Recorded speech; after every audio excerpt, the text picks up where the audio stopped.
अस्सलाम वालेकुम दोस्तों। तो आज के इस वीडियो में हम जो है वो इन्फेक्शन जो कि पैथोफिजियोलॉजी के unit number 3 mechanism of infection के हवाले से हम देखेंगे और इसके हवाले से फिर सीखेंगे। ये डो की ग्रुप्स में जो है ये एक पीडीएफ आया है, तो इस हवाले से हम देख लेते हैं। तो इन्फेक्शन के हवाले से तो सबसे पहले इसकी हेडिंग देख लेते हैं कि infection is the invasion and multiplication of various type of micro organism in the human body. These microorganisms, which include bacteria, virus, yeast, fungi, and protozoa, have distinct characteristics and can cause a wide range of disease. इसका मतलब है कि किसी भी micro organism का एक human body में enter होना, उसका मल्टीप्लिकेशन करना, उसकी एबिलिटी का ये होना कि वो किसी भी डिज़ीज़ को जो है वो कॉज कर सके। इसमें कुछ भी हो सकता है, इसमें बैक्टीरिया भी हो सकता है, वायरस हो सकता है, यीस्ट, फंजाई या प्रोटोजोआ कुछ भी वगैरह हो सकते हैं। उसकी ये करैक्टरिस्टिक हो, उसकी ये खसूसियात हो कि वो मतलब कि आपके इस जिस्म में जो है वो बीमारी कॉज करे या डिज़ीज़ कॉज करे, इसके हम इन्फेक्शन कहते हैं।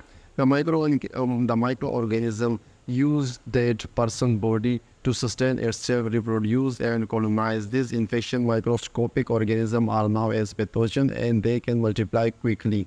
ये माइक्रो ऑर्गेनिज़म उसका एक पर्सन की बॉडी में अंदर एंटर हो जाना और वो अपने आप को मतलब कि इस काबिल बनाता है कि वो रिप्रोड्यूस हो सके और अपने एक कॉलोनाइज कर सके, मतलब कि अपनी एक कॉलोनी बना आ सके। इससे हम इन्फेक्शन वगैरह कहते हैं। या इस माइक्रो ऑर्गेनिज़म जो भी माइक्रो ऑर्गेनिज़म जिसम के अंदर इन्फेक्शियस माइक्रो ऑर्गेनिज़म इंटर हुआ है, इसको हम पैथोजन भी कहते हैं। और ये क्विकली मतलब कि जल्दी से जो है वो अपनी ये तादाद में जो है वो इजाफा करता है और अपनी एक कॉलोनी बना लेता है। They can spread in several different way include, और ये मुख्तलिफ जो है वो रास्तों से जो है ये स्प्रेड हो सकता है। स्किन कॉन्टेक्ट से भी हो सकता है, सेक्सुअल कॉन्टेक्ट से हो सकता है, कॉन्टेक्ट विद फीसिस, अगर आप फीसिस वगैरह के साथ जो मतलब ये अच्छी तरह हाथ ना धोए कॉन्टेक्ट वगैरह करे तो उस वजह से हो सकता है।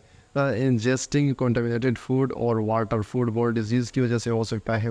ये एक जो है वो डिफरेंट वेज है कि इस वजह से इन तरीक़ों से जो है ये स्प्रेड हो सकते हैं micro organism. Inhaling airborne particle और ड्रॉपलेट एयरबोर्न हो सकते हैं, वाटर बोर्न हो सकते हैं, या विक्टर वगैरह। विक्टर मतलब कि एक ऐसा पर्सन जिसके बॉडी में माइक्रो ऑर्गेनिज्म मौजूद हो लेकिन वो तो कोई भी साइन सिम्टम शो ना करे, लेकिन उसमें ये काबिलियत हो और कि वो इस बीमारी को जो है वो दूसरों तक ट्रांसफ़र कर सकता है। तो इन तरीक़ों से जो है ये मतलब कि इन्फेक्शन जो है वो फैल सकता है। How an infection spread and its effect on the human body depend on the type of pathogen. जो है ये मतलब कि इन्फेक्शन जो है वो किस तरह से फैल सकता है और ये किस तरह के ह्यूमन इन बॉडी पर डिपेंड होता है, और इसकी पैथोजन वगैरह के टाइप्स वगैरह हम देख लेते हैं। The immune system is an effective barrier against infectious agent. Immune system जो हमारे बॉडी का इम्यून सिस्टम है ये एक इफेक्टिव बैरियर है, मतलब कि एक रुकावट है उनके लिए, एक दीवार है कोई भी इन्फेक्शियस एजेंट को रोकने के लिए। However, pathogen may sometimes overwhelm in the immune system ability to fight them off, at which point an infectious becomes harmful.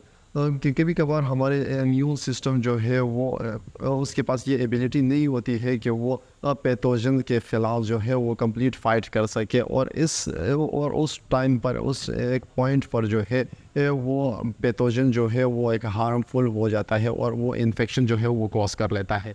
Pathogen किसको कहते हैं? ये कोई दो टर्मिनोलॉजी है। ऑर्गेनिज्म विच कॉज डिजीज़, मतलब कि एक ऐसा ऑर्गेनिज्म माइक्रो ऑर्गेनिज्म जो कि डिजीज़ कॉज कर सके उसे हम पैथोजन कहते हैं।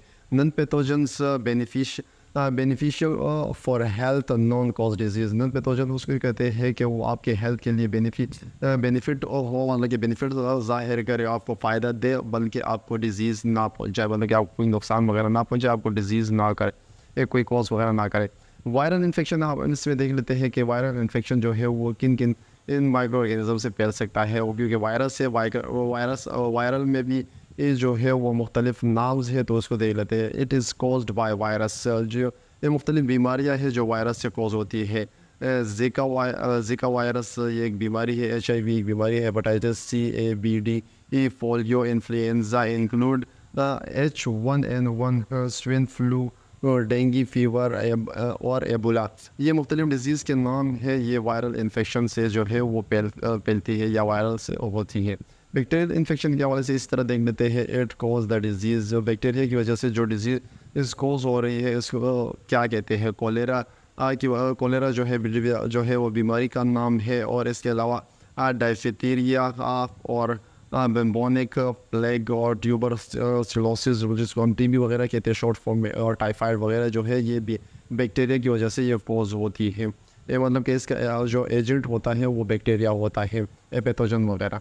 फंगल इन्फेक्शन के अगर हवाले से बात करें, those with a high risk of developing a fungal infection include people who, मतलब कि ऐसे लोग जो कि फंगल इन्फेक्शन में जो है वो एक हाई रिस्क पर होते हैं कि उनको फंगल इन्फेक्शन हो सकता है। उनमें से सबसे पहले क्या आता है, use antibiotics for a long time, कि कोई भी ऐसा पर्सन जो एंटीबायोटिक यूज़ करे लेकिन काफ़ी ज़्यादा टाइम से यूज़ करे तो वो इसमें जो है उसको ज़्यादा चांसेस है कि फंगल इन्फेक्शन वगैरह हो जाए।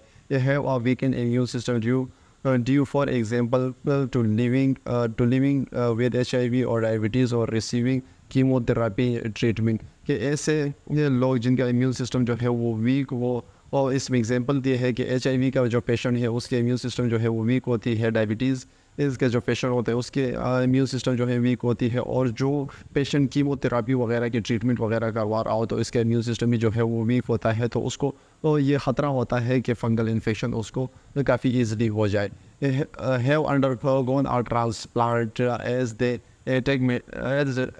दे take medication to prevent their body from rejecting the new organ, के ऐसा एक ऐसा पर्सन जिसने जो है वो कोई ट्रांसप्लांट वगैरह किया हो तो उसका जो है वो काफ़ी लॉन्ग टाइम के लिए जो है वो एंटीबायोटिक्स का इस्तेमाल करते हैं ताकि उसका इम्यून सिस्टम जो है वो उस न्यू ऑर्गन जो भी ट्रांसप्लांट हुआ है उसको मतलब कि एक्सेप्ट करे। तो उसके लिए वो काफ़ी एंटीबायोटिक्स वगैरह मेडिसिन वगैरह इस्तेमाल करता है, तो उस टाइम पे भी ये चांस है कि फंगल इन्फेक्शन उस पर्सन को भी ज़्यादा चांसेस होते हैं कि फंगल इन्फेक्शन उसको भी हो।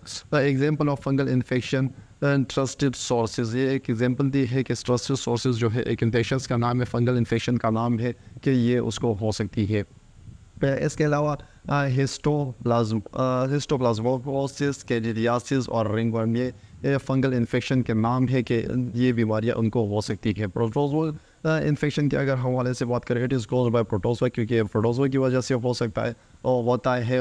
पैरासाइटिक प्रोटोजोल डिजीज़ और मलेरिया, इसमें एग्जांपल दिए है कि वुमेन जो पैरासाइटिक प्रोटोजोल डिजीज़ है उसमें सबसे पहले हमारे पास आ जाती है मलेरिया, आ जाती है